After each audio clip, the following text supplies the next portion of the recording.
Andrea Traub und ich begrüße dich ganz herzlich auf meinem neuen Kanal für Acrylmalerei. Also lass dich von mir inspirieren und genieße das Malen.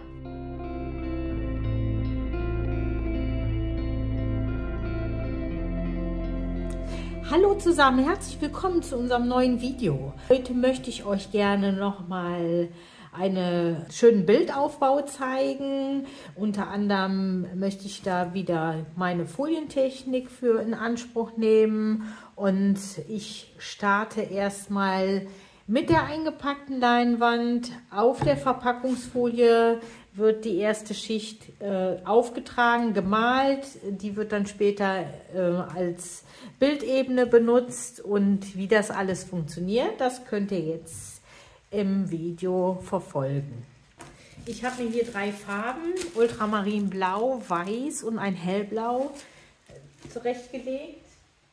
Ich möchte gerne den unteren Teil der Folie freilassen und dafür fange ich einfach mal an und spachtel mir ein bisschen Weiß auf die Folie.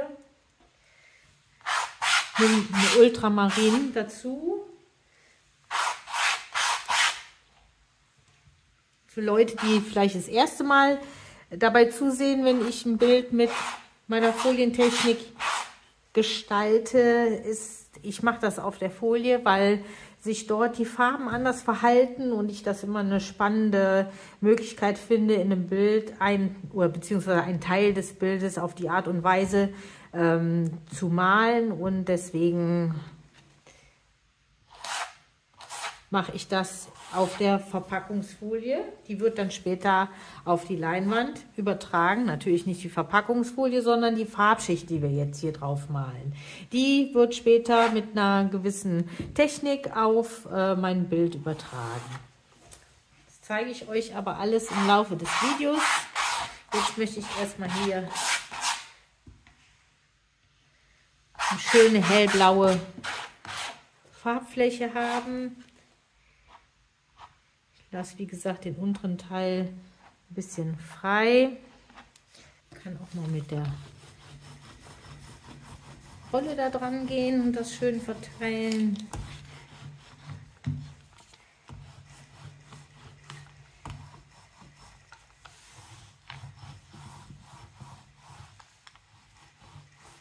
So, dass das eine richtig schöne hellblaue Fläche wird.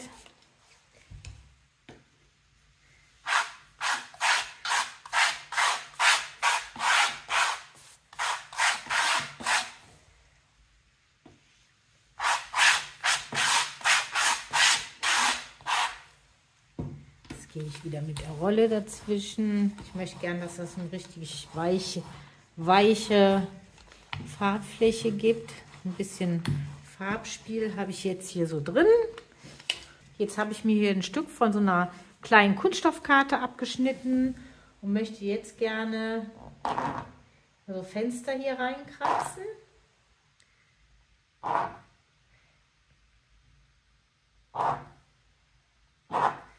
So gar nicht alle genau gleich groß. Soll ein bisschen locker aussehen.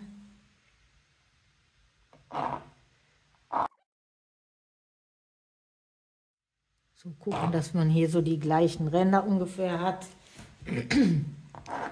Schön freikratzen. Das werden nämlich hinterher kleine Fenster. Dadurch soll man nämlich dann den Untergrund sehen, den wir noch gestalten, beziehungsweise eine Farbschicht auf der Leinwand.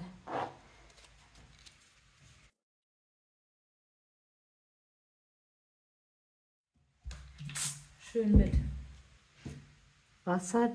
Das, was so ein bisschen vom Spachteln, vom Wegkratzen übrig geblieben ist, die Farbe, die löse ich jetzt mit Wasser ein bisschen auf.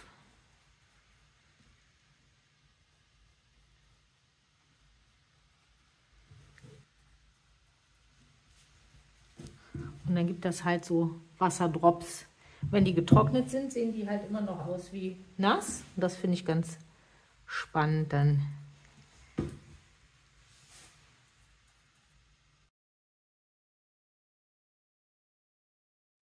So, schaut mal. Das sieht doch witzig aus, ne? Jedes ist dann ein bisschen anders durch die Wasserflecken. So lasse ich das jetzt trocknen. Das kann man mit dem Föhn jetzt nicht beschleunigen, weil man die sonst wegpusten würde. Und die sollen jetzt einfach so bleiben, wie sie sind und so trocknen. Und dann geht es danach weiter. Jetzt ist alles getrocknet. Die Leinwand können wir jetzt von der Folie mit der Farbfläche befreien. Die kleinen Wassertröpfchen hier, die wir ja mit dem Pinsel dann gemacht hatten, die sind ja auch getrocknet und die finde ich ganz niedlich. Und das Wegnehmen der Folie, das mache ich, indem ich die Leinwand umdrehe. Dann schneide ich mir hier hinten mal so ein Fenster auf. Den Rest mache ich mit der Schere, damit ich mir nichts kaputt mache. Schneide bis hier die Ecke auf, also hier so reinschneiden bis zum Rand. Aufpassen, dass nicht zu sehr die Folie kaputt geht. Das Ganze mache ich hier auch. Und hier auch. Dann kann man die hervorragend so über die Ecken einfach wegziehen. Ohne dass die, also das aber auch bitte vorsichtig machen, damit die nicht kaputt geht. Die ist ja nicht so ganz so dick. So, dann legen wir erstmal die Leinwand zur Seite. Und damit wir es gleich einfacher haben beim Übertragen von der Fläche, schneide ich hier den überschüssigen Rand, den wir nicht brauchen, einfach ab. Dann hängt auch nichts im Weg rum und stört nichts. Das ist dann ein bisschen einfacher.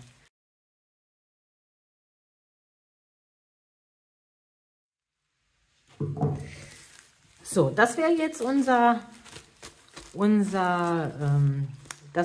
Farbfläche auf der Folie, die wir dann auf die Leinwand übertragen gleich.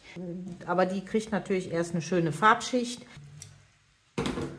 Ich suche mir jetzt ein paar schöne Farben raus für die Leinwand und gucke, was schön zu den Farbtönen hier passt. Die Fenster sind ja dafür da, dass der Untergrund dann ein bisschen durchkommt und genau, da schauen wir mal, was da schön passt.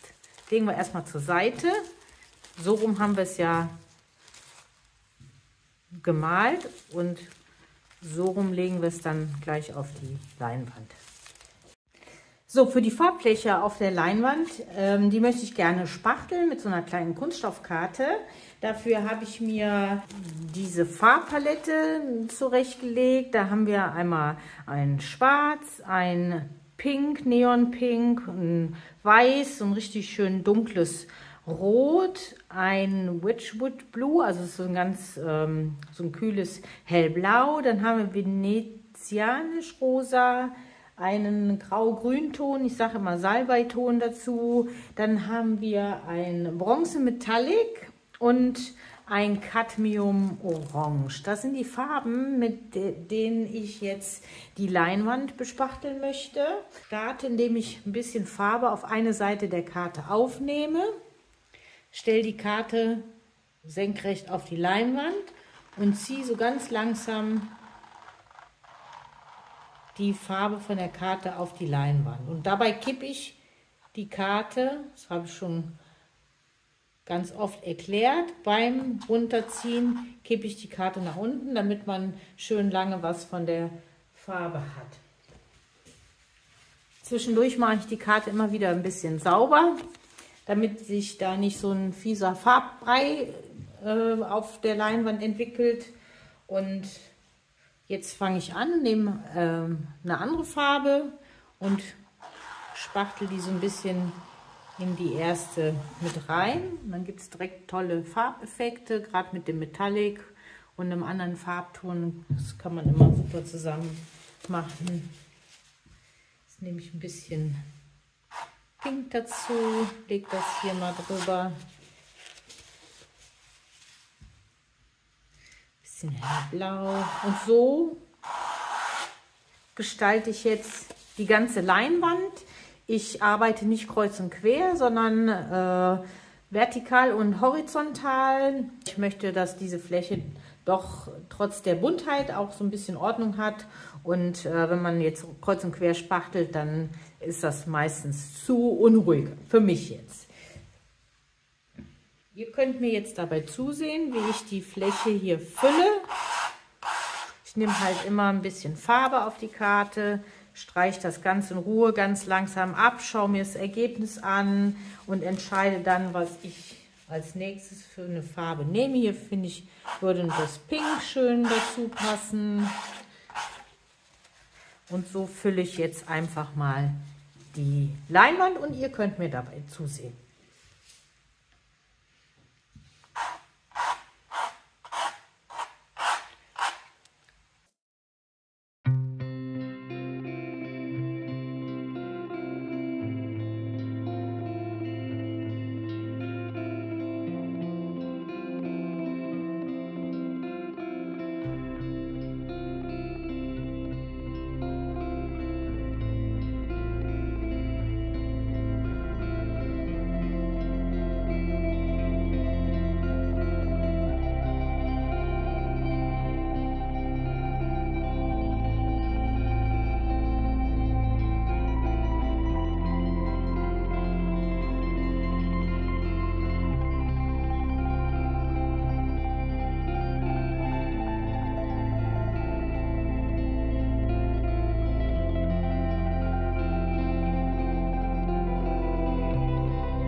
Schaut mal, hier sind jetzt schon durch die vielen Schichten, die jetzt so ein bisschen übereinander liegen, sind halt schon super schöne Farbeffekte entstanden, Farbverläufe und genau, hier unten werde ich es auch noch schließen. Hier habe ich so ein paar Lücken, die mache ich jetzt noch zu.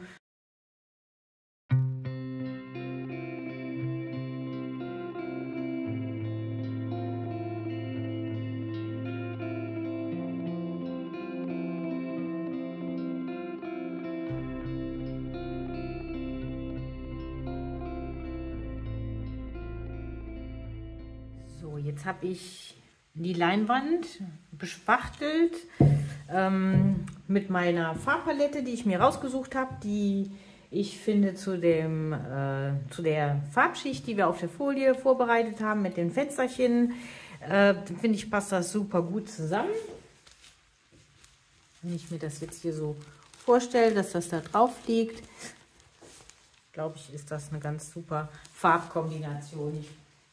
So rum möchte ich gerne die Leinwand haben und jetzt nehme ich meine Folie und werde die Folie jetzt auf die frisch gespachtelte, noch feuchte Farbe, das ist sehr wichtig, damit diese Farbschicht von der Folie sich mit der Farbschicht von der Leinwand verbinden kann, muss die Farbe auf der Leinwand halt noch feucht sein. Dann, wie gesagt, die verbindet sich dann und wenn das alles getrocknet ist, ziehen wir die Folie ab und dann bleibt nur die Farbschicht auf der Leinwand übrig. Dafür lege ich mir hier erstmal die Ecke drauf. Dann kann die Folie schon mal so ein bisschen festkleben. Jetzt gehe ich hin und lege den Rest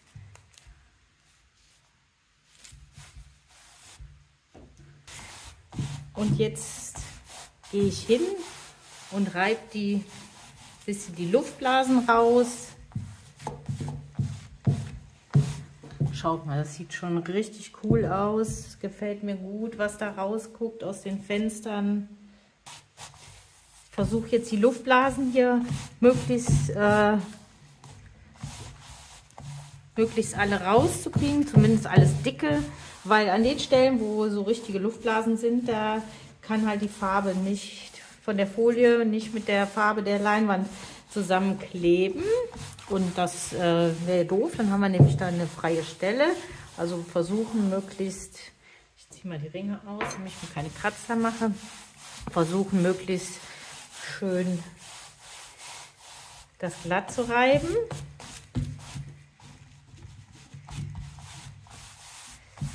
Der Vorteil mit der Folie ist auch noch, wenn die Folie auf der feuchten Farbe ist, mit Farbfilm oder ohne Farbfilm, sobald wir die Verpackungsfolie dann wieder abziehen, ist die komplette Leinwand glänzend. Deswegen habe ich auch die komplette Folie aufgeklebt und nicht nur das Stück, wo halt unsere Farbfläche drauf ist, weil ich möchte gerne, dass die ganze Leinwand glänzt.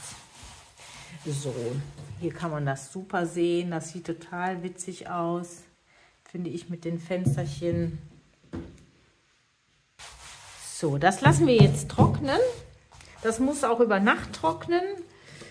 Muss nicht über Nacht sein, aber auf jeden Fall muss es mindestens, ja, ich würde sagen zwischen 8 und 10 Stunden trocknen, weil wenn es nicht richtig getrocknet ist und man zieht die Folie vorzeitig ab, dann hat man nur so Fragmente, die auf der Leinwand kleben bleiben. Das wäre schade und deswegen ein bisschen Geduld haben, einfach mal über Nacht das dann liegen lassen. Das ist der einfachste Weg oder einen ganzen Tag oder wie auch immer. Also 8 bis 10 Stunden auf jeden Fall. So, nun ist alles getrocknet, die Folie über Nacht auf der Leinwand. Idealerweise hat sich die Farbfläche von der Folie mit der feuchten Farbe von der Leinwand verbunden. Und so kann ich dann nur die Folie abziehen und die Farbfläche bleibt da drauf. Seht ihr, das hat ganz gut funktioniert. Schaut mal hier, es bleibt immer ein bisschen auf der Folie kleben, aber das meiste sollte halt dann auf der Leinwand sein. Das sieht doch super aus. Gutes Ergebnis geworden. Ich ziehe jetzt die Folie ganz vorsichtig komplett ab. Damit dieses Ergebnis, das muss ich noch kurz zwischendurch sagen, damit dieses Ergebnis so gut ist, muss halt wirklich nochmal der Untergrund, wenn der Untergrund der Leinwand gemacht ist, der muss wirklich noch sehr feucht sein, die Farbe. Wenn schon das so ein bisschen angetrocknet ist, würde ich einen Zwischenschritt empfehlen und würde die Farbfläche trocknen lassen auf der Leinwand. Nach dem Trocknen nochmal die Leinwand komplett mit Acrylbinder bestreichen. Acrylbinder ist ja so eine Art Kleber, der wird auch hinterher durchsichtig, verstärkt auch nochmal den Glanz, das ist auch ein guter Effekt. Und wie gesagt, dann die Farbfläche von der Leinwand getrocknet, Acrylbinder draufstreichen, dann die Folie mit der Farbfläche hier jetzt mit diesen kleinen Kästchen, dann da drauf und das Ganze über Nacht trocknen lassen. Dann kann man eigentlich sicher sein, dass man ein gutes Ergebnis erzielt. Wenn die nämlich schon zu trocken ist, die Leinwand, und man dann die Folie drauflegt, dann bleibt relativ viel auf der Folie haften und zu wenig auf der Leinwand und das wäre dann ärgerlich. So haben wir ein gutes Ergebnis. Ich ziehe jetzt die Folie einfach ab, vorsichtig, schaut mal, sieht doch super aus. Leg die zur Seite, schaut mal, das ist doch witzig mit den kleinen Fensterchen und mit der schönen Struktur von der Farbfläche, von der Folie. Gefällt mir richtig gut. Super. Ich habe jetzt noch mal meine Farbpalette genommen. Da habe ich ja noch alle Farben drauf. Und da werde ich mir jetzt ein bisschen von dem Schwarz auf die Karte nehmen.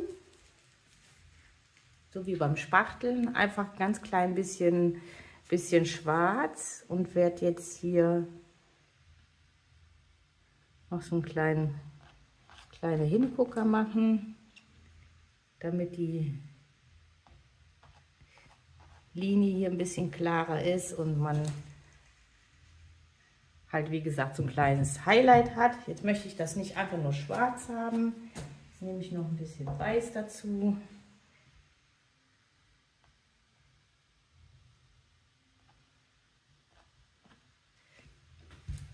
Karte mal sauber und dann kratze ich das ein bisschen rein, dass das nicht so plakativ aufgelegt aussieht. Schaut mal, das ist doch schon mal super. Das gefällt mir gut. Ich nehme hier noch ein bisschen mehr Weiß dazu. Ich mache das mal mit dem Spachtel. Lege hier ein bisschen Farbe auf den Spachtel und ziehe mal so ein bisschen hier was Weiß noch rein. Das tut immer ganz gut. So, Jetzt möchte ich aber auch, dass das Bild einen ordentlichen Rand bekommt und dafür nehme ich nochmal einen Haushaltsschwamm, mache den voller weißer Farbe und gehe hin und mal den Rand weiß und ziehe den so ein bisschen, das mache ich ganz oft, ins Bild rein, dass das von vorne zu sehen ist und dass eine saubere Kante gibt. Das sieht einfach schöner aus. Das mache ich jetzt einmal drumherum. Das muss man wahrscheinlich kurz trocknen lassen und nochmal machen, weil das Weiß nicht immer so 100% deckt.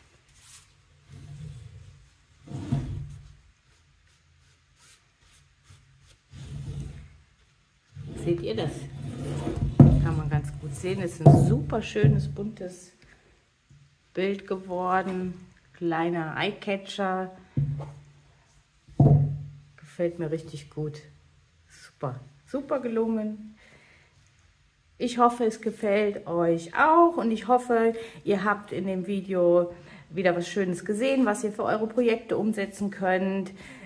Ich bin super zufrieden mit dem Ergebnis und ich wünsche euch viel Spaß beim selber ausprobieren und möchte auch Danke sagen für euren Support. Über euer Interesse freue ich mich, eure Kommentare und natürlich auch, wenn ihr meinen Kanal abonniert.